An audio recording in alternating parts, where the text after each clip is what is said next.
Assalamualaikum warahmatullahi wabarakatuh. Perkenalkan, nama saya Ferdiansyah. Saya dari kelas 11 Mekanika. Pada kesempatan kali ini saya akan melakukan analisis terhadap brand Xiaomi smartphone and IoT. Tapi sebelum kita memulai pembahasan lebih lanjut, saya akan menjelaskan apa itu analisis SWOT. Analisis SWOT adalah alat strategis untuk mengevaluasi kekuatan, kelemahan, peluang, dan ancaman suatu organisasi, proyek, atau bahkan individu. Analisis ini membantu mengidentifikasi faktor internal yang berisi kekuatan dan kelemahan dan faktor eksternal yang berisi peluang atau ancaman untuk merumuskan strategi yang lebih baik.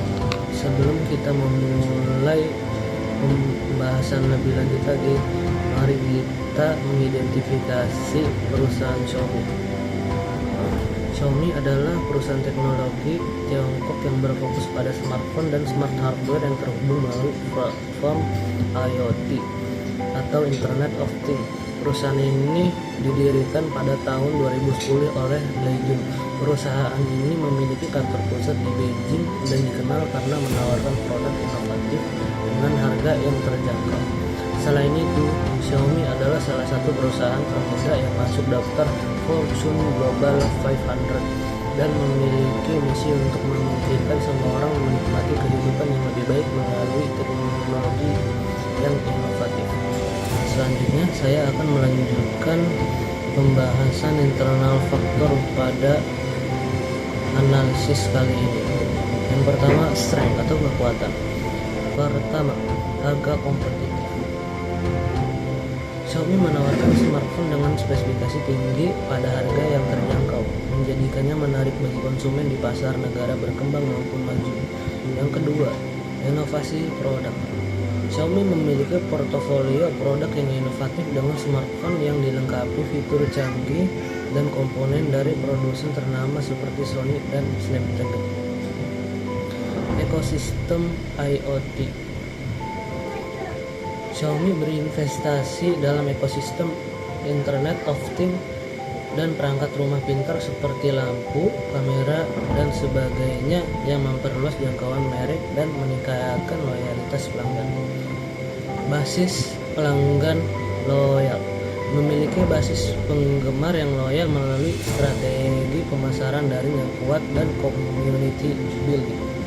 Setelah itu ada internal faktor yang kedua, yaitu weakness atau kelemahan. Pertama, distribusi offline.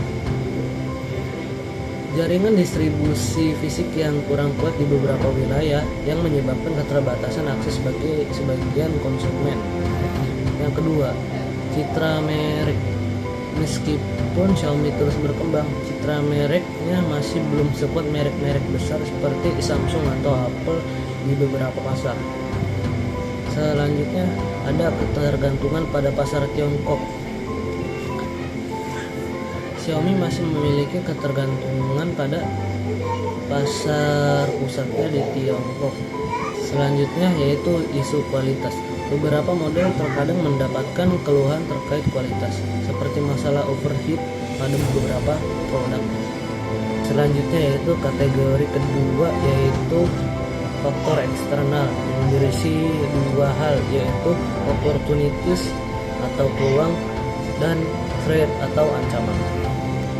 Yang pertama pada external faktor yaitu opportunities. Ekspansi pasar berkembang. Potensi besar untuk ekspansi lebih lanjut di pasar negara berkembang yang memiliki permintaan tinggi untuk smartphone terjangkau. Diversifikasi produk. Peluang untuk mendiversifikasi penawaran produk di luar smartphone, terutama dalam kategori perangkat rumah pintar dan IoT. Riset dan pengembangan. Xiaomi harus berinvestasi lebih lanjut dalam riset dan pengembangan teknologi baru untuk mempertahankan keunggulan kompetitifnya. Selanjutnya yaitu peningkatan brand equity melalui inovasi dan strategi pemasaran yang lebih efektif untuk meningkatkan nilai tambah brand di pasar global. Selanjutnya dan yang terakhir yaitu Threat atau ancaman. Pertama, pada persaingan ketat, industri smartphone saat ini sangat kompetitif. Dengan persaingan yang ketat dari merek-merek seperti Oppo, Vivo, Samsung, dan Apple, Xiaomi tidak bisa mengendurkan produktivitas dan inovasinya. Yang kedua yaitu regulasi. Tantangan potensial yang terkait dengan peraturan dan kebijakan di berbagai pasar internasional. Selanjutnya yaitu biaya produksi. Meningkatnya biaya produksi dan potensi gangguan rantai pasokan dapat mempengaruhi profitabilitas perusahaan. Selanjutnya yaitu keunggulan kompetitif. Bersaing juga terus berinovasi, sehingga Xiaomi perlu terus beradaptasi untuk mempertahankan keunggulannya.